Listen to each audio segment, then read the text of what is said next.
Hi, my name is Alvin. Imagine for a second, freshly moved in from another state, it's your first day of school, be it elementary, middle, high, college, graduate. So you're walking around, right?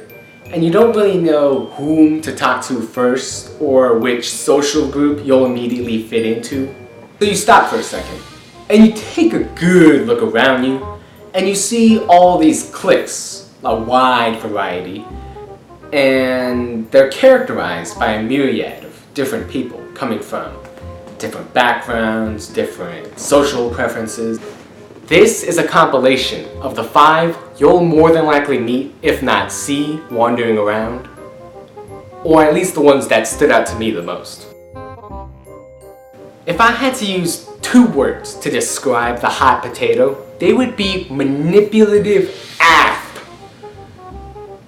Technically speaking, that's 3 words, cause it's an acronym, with the F standing for the F word. But you get what I mean.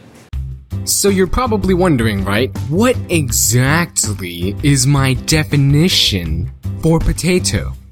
Well, I've spent hours, days, years, eons trying to concoct a clear-cut definition for this stigma I've put onto a word that represents a vegetable, and this is what I've come up with. A person whose defining characteristic of their personality sticks out the most to you and or others, typically in an exacerbating way.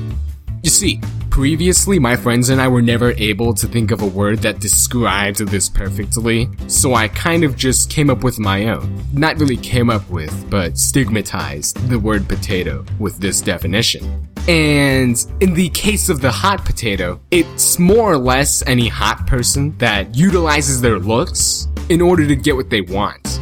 Take a dash of oregano, salt, pepper, some jeans straight out of Kate Upton, and you're a atypical person that never does his or her own homework, therefore always asks to copy yours, and boom!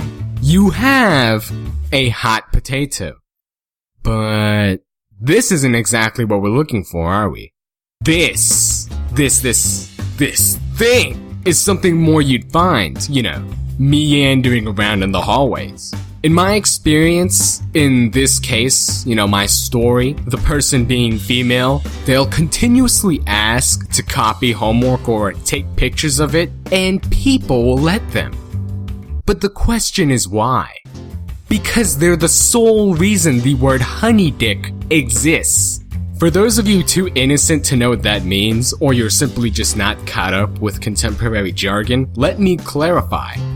Honey dicking is defined by Urban Dictionary to be to seduce a person and use them for your own personal agenda. Back in my sophomore year in high school, there was this one girl. Let's call her Marla. I would walk into lit class like normal. First period, drop my backpack down, kick back, take a good look at my surroundings. But you see, my body may have been in the classroom, but my mind was elsewhere. The meaning of life, the conundrum of how humanity came to be, it all interested me far too much. Most of all, I was pondering both past actions and my imminent future. When suddenly, door swings open. Marla strides in. Booty! Looking like she just grew 2 farm fresh watermelons down near her back. This particular set of watermelons, of course, is the weapon wielded by any female hot potato, capable of bending even the most complex minds to bid to their will. She walks up to my desk and goes, "Oops, drop my pencil." And she bends down with this manipulative pair of cheeks staring me down in the face. Of course, you know me. I'm trying to act all casual, checking my phone and all, but out of pure booty-induced instinct, But of course, that didn't really happen. Not something I would do. You guys know me. That's something someone basic would do. And that's the last thing I am. So as a maturing pre-university teenager, I formally asked, "Why, hello there, Mala. Are you in need of something?" Yeah. Can I copy your chem homework?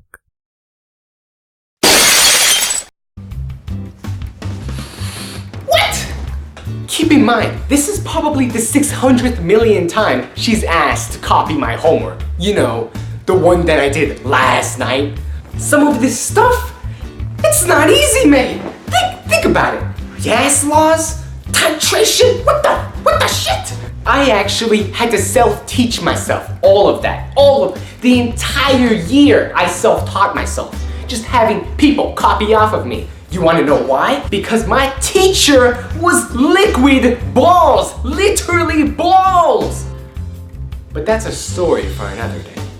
So realistically, I'm getting sick of these literal potatoes asking me, coming up to me for my homework, asking to copy my homework that I did last night, every single night. Nobody ever does their homework but me.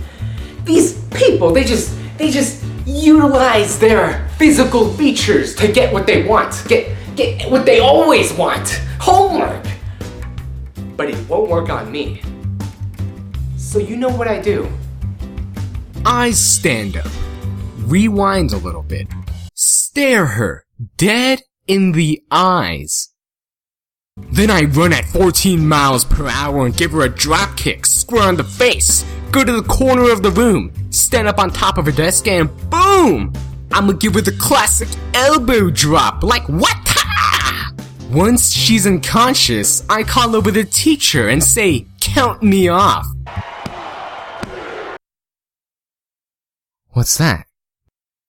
I feel a slight movement as her body begins to move, followed by her lips forming the words, "Oh, where's the homework, nigga?" I'm getting pretty sick of her knavery, right? Her shenanigans. So I turn into a human missile and blast off out of orbit into space, only to come back down at terminal velocity and... But no, really, that's what I want to do. Don't get me wrong. If I remotely know you or we're even friends, I will let you copy all you want. Friends should always help out friends in a clutch. Except people that fall under the category of hot potato are people I straight up do not even know. And if I ever do let them copy, afterwards, they would always just act like they've never even seen me before. I was more or less just their homework tool. Did they even know my name? Hell if I know. But despite all of that, what I really did was I said, "No problem. Listen, and if you ever need anything else, by all means, do not be afraid to ask." So maybe it was my fault that she always asked to copy, but hey, I am just that kind of guy. Or I was just a typical sophomore looking for a girlfriend.